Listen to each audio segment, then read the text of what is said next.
During the presidential campaign and the presidential transition to a Trump administration that we're in now, most of the conversation about international problems and national security issues is focused on the Middle East. But it may well be that the early crisis that the Trump administration faces could come someplace totally different in North Korea. The problem there is that the North Koreans continue to move along a nuclear weapons path. They're moving on three paths, really. The first is they're continuing to develop more nuclear weapons. They're learning to miniaturize those weapons to put them atop a ballistic missile, and they're perfecting their missile capabilities. So at some point before too long, it's possible the North Koreans may be in a space where they know how to put a nuclear weapon on top of a missile that could reach the United States.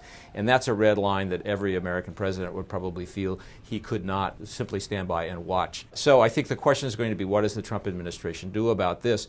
If there's a feeling that this is approaching a crisis stage, I think the first step would have to be to try to engage the North Koreans diplomatically. That's the way you assure the Chinese you're not rushing to some rash strategy here. The Chinese are essential to figuring out how to stop the North Koreans. If diplomacy doesn't work, there would undoubtedly be an effort to impose more economic sanctions. The problem on that front is the North Koreans are already pretty isolated from the international economic system. It's not clear how many more steps in that direction would have an effect on the North Koreans.